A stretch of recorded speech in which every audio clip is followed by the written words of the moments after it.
Olá pessoal, aqui é o professor Guaraci Rosa de História. Hoje, nessa videoaula, nós vamos entender a importância da matéria, da disciplina, da ciência História na vida do ser humano. Nós vamos falar sobre vários fatores importantes para a gente entender melhor a nossa história. Vamos conhecer um pouco da origem e o desenvolvimento da história.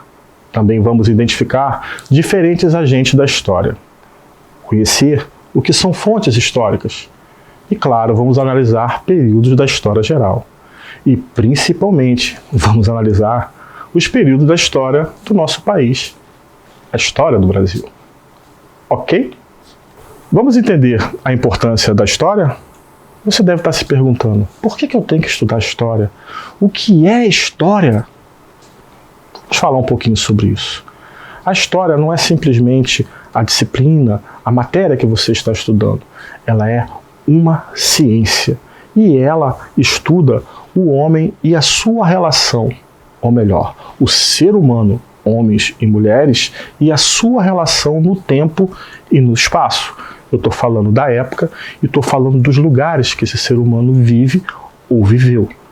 Então, o papel principal nessa ciência está o historiador. Ele interpreta os acontecimentos históricos.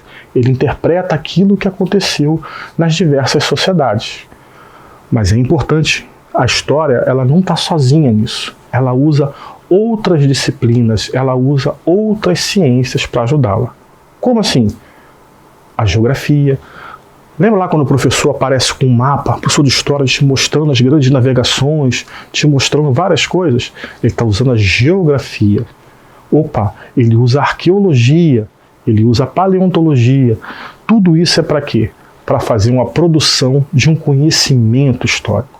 Porque nós temos uma diversidade muito grande de caminhos históricos, de diferenças de culturas. E isso só é possível estudar quando você tem outras ciências de apoio. Ok? Bem, o historiador, como é que ele faz isso tudo? O que ele precisa para isso? Guarde isso. Fontes históricas. Sem as fontes históricas, o historiador não consegue interpretar tudo isso. Mas o que são fontes históricas? São vestígios do passado que são legados para a posteridade. Isso é, lá de trás e que você vê hoje e consegue analisar. Como assim? Você pega um jornal antigo, você pega uma foto antiga, você pega um livro, você vê, às vezes, quando são encontradas pinturas rupestres, aquelas pinturas na caverna que tem milhares e milhares de anos, aquilo ajuda o quê? O historiador compreender como vivia ou vivem em determinada época aquela sociedade. É trabalho do historiador investigar o passado humano, né? Voltando, ele usa documentos, ele usa fotos, ele usa pintura, vestígios arqueológicos, livros diversos.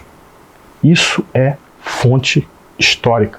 Sem isso, o historiador não desenvolve seu trabalho. Vamos entender o tempo e história? O que é o tempo histórico? Quais relações que ele tem com as mudanças na sociedade humana? Observa, cada época em que você estuda história, as culturas estão presentes, mas também estão se modificando. Tá? E tudo isso tem a ver com a contagem desse tempo. Mas observa bem, cada contagem de tempo é diferente, às vezes em culturas, em crenças, em costumes. Você encontra sempre diferenças. O nosso calendário ele é centrado, no chamado calendário ocidental, a partir do ano 1, que é o nascimento de Cristo. Então, o que está antes de Cristo é até visto, você já deve conhecer aquela sigla, né? AC, antes de Cristo. E DC, depois de Cristo. O DC quase não é usado, porque você subentende que se não está AC, lógico, é depois de Cristo. Isso é uma contagem de tempo ocidental. Mas você vai encontrar contagens de tempos diferentes no passado. Assim como vai no Oriente, você pode encontrar também. Tudo uma questão cultural. Mas como é que você sabe disso e como é que você aprende isso? Através da história. A história tem divisões. E a história do mundo, lógico, tem divisões. A essa história nós chamamos de história geral. Vamos conhecer um pouco sobre elas? A divisão da história geral, né, ela se considera sempre a história do Ocidente. Isso inclui o quê? A pré-história e da história propriamente dita. Onde começa e onde termina cada um. Vamos ver isso?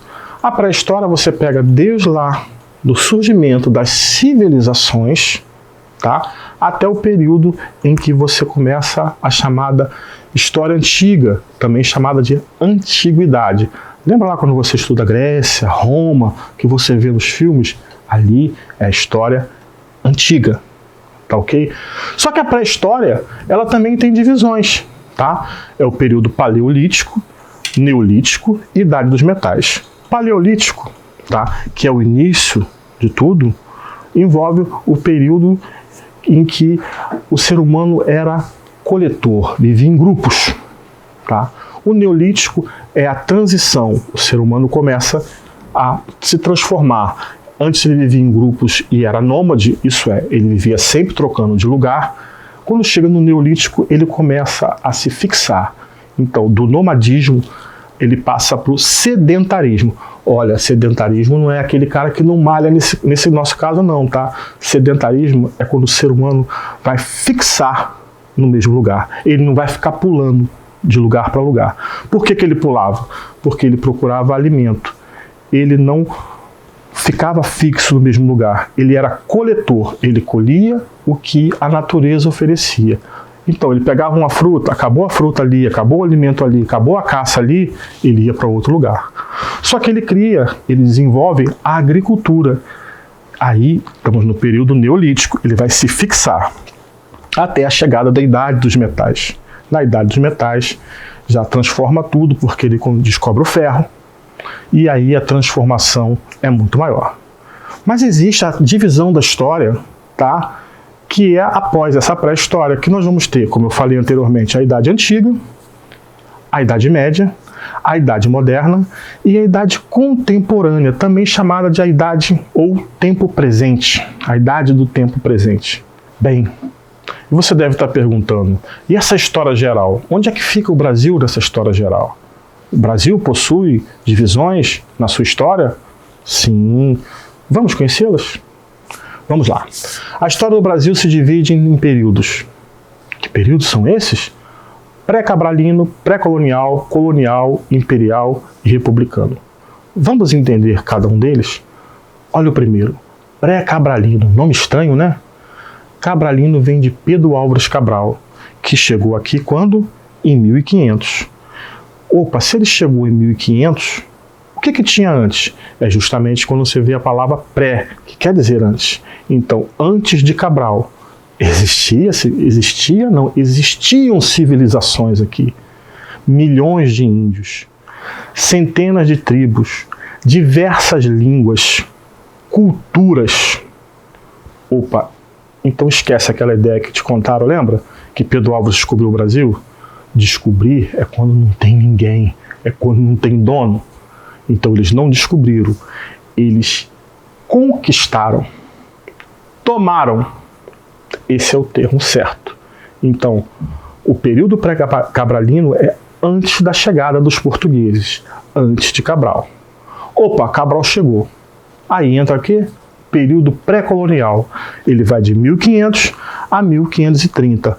Opa, novamente a palavra pré. Ela quer dizer o quê? Antes da colônia. E o que tinha nesses 30 anos? Os portugueses não estavam colonizando ainda.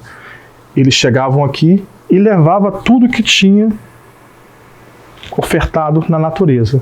Lembra daquele pau-brasil? Você já estudou lá atrás algum dia? Então, eles cortavam o pau-brasil, utilizavam os índios a princípio, né? Faziam trocas, mas os índios perceberam que estavam sendo enganados. Já era, viraram escravos, né? Então esses 30 anos, os portugueses só chegavam aqui, colhiam o que a natureza oferecia e levavam, eles não ocupavam a terra. Mas chega 1530 e aí começa o período colonial. Como assim? Os portugueses resolvem ocupar a terra, porque os franceses estavam invadindo, outras nações estavam querendo aqui também. E o negócio que eles tinham no Caminho das Índias, olha, o Caminho das Índias não é novela não, tá? O caminho das Índias existe mesmo. O comércio que eles tinham lá muito forte enfraqueceu. E eles resolvem colonizar o Brasil. Tinham dinheiro? Tinham capital suficiente para isso? Não é bem assim. Não tinha. Não queriam arriscar um negócio. Até tinham, mas não valeria a pena de repente arriscar. Eles vão lotear o Brasil. É aquilo que você conhece como capitanias hereditárias. Esse período colonial vai durar de 1530 a 1808. Alguns falam que vai até 22, mas vamos entender que é até 1808. Por quê? Em 1808 chega aqui a família imperial, que vem correndo, mas correndo muito das tropas de Napoleão, que invadiram Portugal. Então vai chegar a família imperial aqui com seus amigos, com comerciantes. Cálculos dizem de 12 a 15 mil pessoas. Eles ficam aqui de 1808 até 1820. Nesse período, o Brasil vai passar por diversas transformações. E ele passa a fazer parte do Reino Unido, de Brasil, Portugal e Algarves. Algarves era um território português. Só que em 1820, as tropas de Napoleão saíram de Portugal. Dom João VI volta para Portugal. Só que ele deixa aqui quem? O seu filho. Seu filho, em 1822, vai proclamar a independência. O Brasil não mais vai pertencer a Portugal, se torna uma nação livre, porém uma monarquia.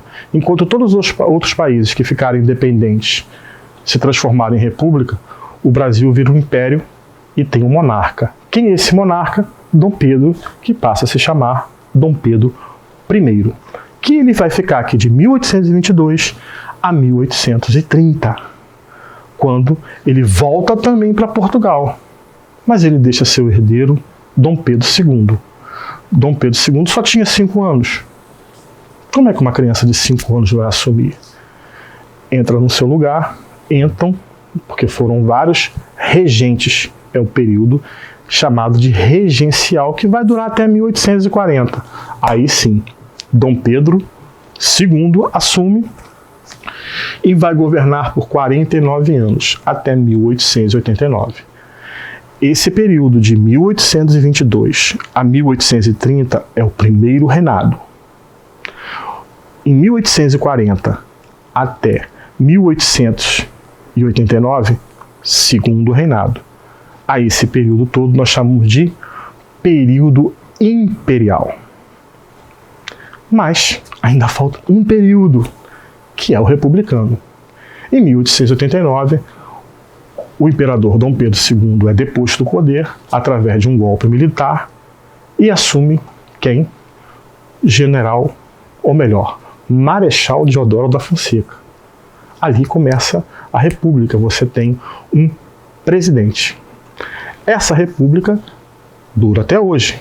Estamos no ano de 2021. Mas por que existem essas divisões?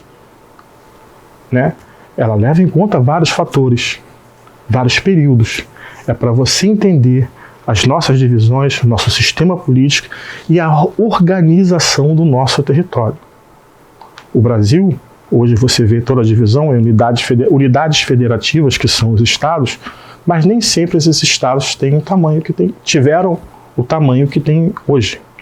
Então essa organização de sistema político, de território, de economia, de períodos, você só entende quando você está estudando a história do Brasil, a história do seu país. Bem, pessoal, na aula de hoje estudamos a importância da história em nossa sociedade, seja no campo político, econômico, social, cultural e também do nosso cotidiano, tá? Porque você também tem uma história, você é um agente da história. Forte abraço a todos e fiquem bem.